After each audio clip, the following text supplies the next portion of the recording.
The road into Callow Vale had not changed much in 40 years. The pines were taller. The stone bridge over the Ashrun had been patched twice, badly, and then once more with a competence that suggested someone who actually understood stone. Maura noted it in her survey ledger as she crossed Bridge Sound, span adequate for loaded wagons, eastern abutment reinforced with dry stack facing, good for another generation. She was not supposed to stop in Callow Vale. The new trade road had two candidate routes, the ridge line to the north, which was shorter and ran over solid granite, or the valley floor, which was longer and ran past 3 homesteads, a mill, and the kind of soft alluvial soil that made road engineers nervous in the wet season. She had done the numbers the night before, by lantern light in her tent on the ridge. The granite route was the sensible choice. She had already drafted the recommendation. The mill was the reason she had come down into the valley at all. Survey protocol required her to note every structure within a half-mile of either candidate route, and the mill at the Ashrun crossing qualified. She told herself that was the only reason. She told herself that the name on the gate would not be the same. It was the same. Edvard Mill, the board read, in faded green paint that had been refreshed recently, not many years ago, but not recently enough to be new. The kind of refreshing a man does when he notices a thing is fading and wants it to last a little longer. Maura stood at the gate for a moment longer than she needed to. She had been 12 years old the summer she hid in the shed behind that mill, driven out of the market square by 2 men with cart handles, and the kind of certainty that comes from never having been on the wrong end of a crowd. She had not been doing anything. She had been standing at the grain merchant's stall with 2 coppers in her hand. It had not mattered. The shed had been cool and dark and smelled of milled flour and the dry sweetness of old grain. She had pressed herself into the corner behind a stack of empty sacks and listened to the men's voices pass by outside. And then a small human boy, 7, perhaps 8 years old, had come through the shed side door with a piece of bread in each hand and eyes wide with the private thrill of a secret. He had not screamed. He had not run. He had looked at her for a moment, assessing, and then he had held out the bread. It had dried plums in it. She could still taste it if she thought about it carefully. She had eaten the bread and they had sat together in the cool shed for an hour without speaking much. When the sounds outside had settled, he had led her to the back fence and unlatched it and pointed her toward the forest road. He was very small. She was almost twice his height even then. He had looked up at her with the bread tin still in his hands and said, with the absolute sincerity of a child who means it completely, "I'll remember you." She had not told him her name. She had not asked his. She had gone and she had not come back. In 40 years of road work across 6 territories, she had thought of him perhaps 1,000 times, not always clearly, sometimes only as a feeling, a warmth that arrived unexpectedly like finding a fire already laid. The boy in the mill shed, the bread with dried plums, "I'll remember you." She had never expected to see the name on the gate still standing. She pushed it open. The mill yard was swept clean. The water wheel was turning, slow and steady, driven by a channel she could see had been rerouted at some point. The original course would have silted by now.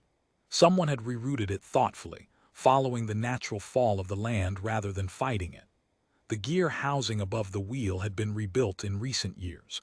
She could tell by the timber color, but rebuilt to the original plan and with a care for the alignment that most millwrights never bothered with. The whole structure had the quality of a thing that had been fought for, year after year, and refused to fall. She was writing it in her ledger when the door opened. The man who came out was perhaps 60, perhaps a few years beyond, wide through the shoulders, flour on his forearms, moving with the careful ease of someone whose joints had earned their opinions. He had gray in his beard and a quality to his stillness. When he stopped in the yard and looked at her, that was not fear, and was not the calculated friendliness of a man calculating whether to be afraid. He simply looked at her, the way a man looks at something he has been thinking about for a long time. He went very still. And then he said her name. Not her clan name, Not her road name. Her true name, the name she had not told him, the name she had not told anyone in Callow Vale, the name no one in this valley had any reason to know. She stared at him. He said quietly, "You had a green wool scarf. Your left tusk was cracked at the base, a chip, not a break, on the inside edge. You ate the bread very fast and then you were embarrassed about it. I gave you the second piece too. You sat with your back against the grain sacks for an hour, and I was afraid to say anything because I thought if I said the wrong thing you'd leave." The ledger was open in her hands. She had stopped writing. He said, "I found out your name later. The grain merchant knew you. He told me after I asked him." She said, "You were 7 years old." He said, 8. I was small for my age." She looked at him for a long moment. Then she looked at the mill, at the rerouted channel, the rebuilt housing, the yard swept clean at the end of a working day. The name on the gate, repainted and meaning to last. She said, "You kept it running." He said, "My father left it to me in poor shape. I've had 40 years to sort it out." He held the door open. It was not a performance of hospitality.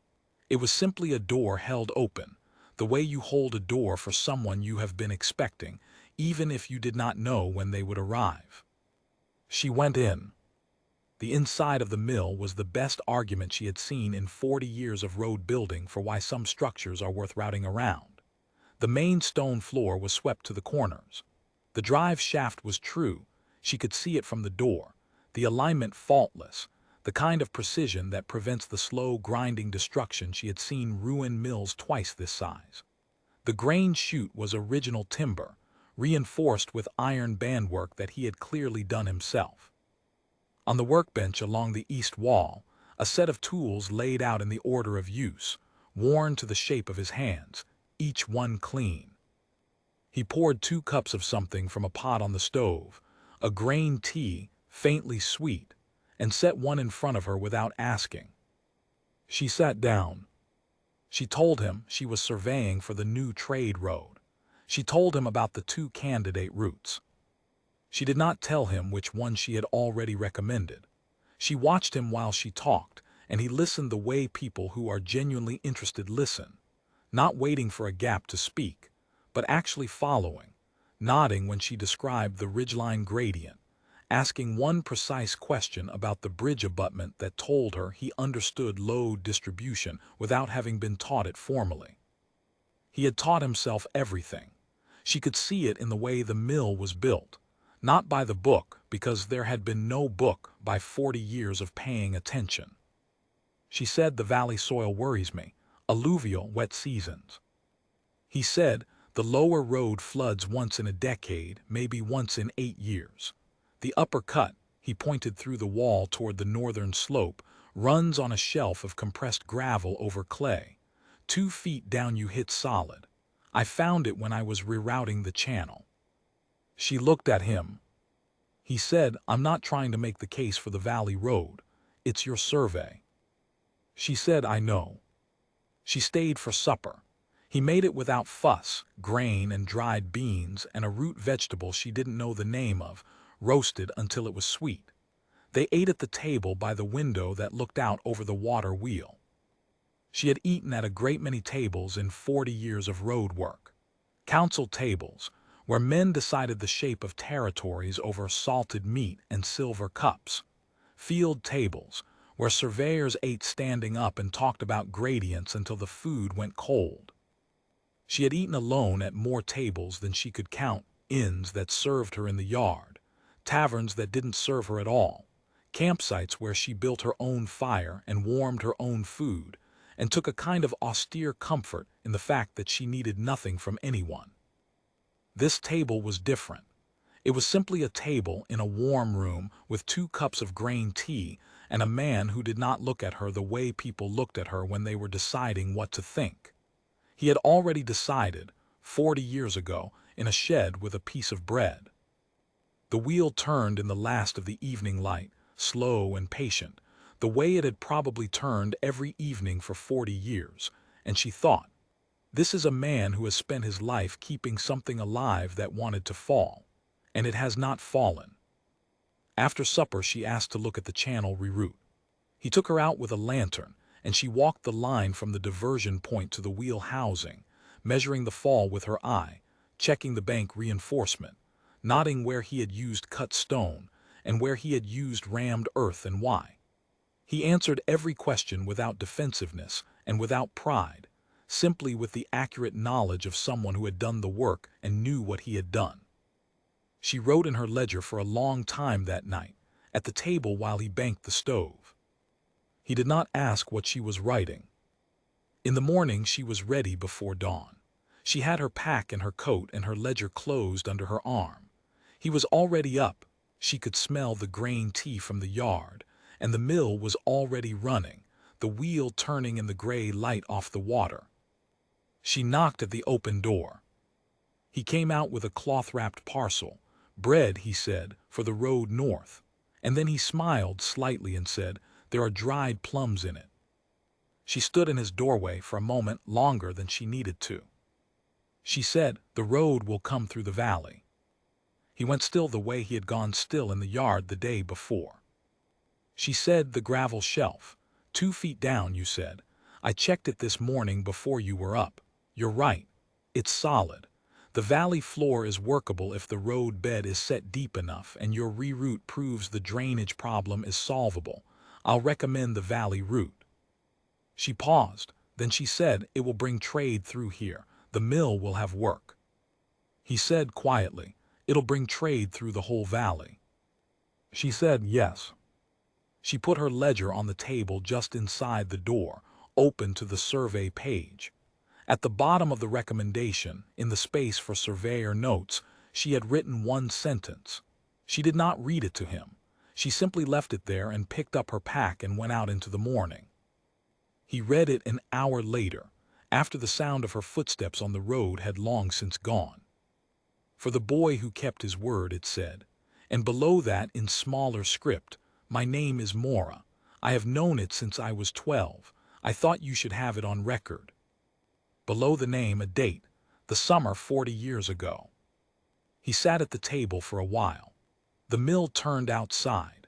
The morning light came in through the window over the water wheel, pale and clear, and the ledger was open in front of him with her signature at the bottom of a page that would route 300 years of commerce through his valley. He thought about a small shed and a frightened girl and a piece of bread with dried plums. He thought about a child's promise, made without knowing what a promise cost, kept without knowing if it mattered. He went to the shelf above the workbench. There was a tin there, old, dented, the painted lid worn down to bare metal in 2 places. He had not put bread in it for years. He had kept it there because he hadn't known why to move it. He opened it. He put the surveyor's note inside, folded twice, the way you fold something you mean to keep. He latched the tin. He went back to work. The wheel turned. The mill ran. Outside at the gate, the name in green paint caught the morning light and held it.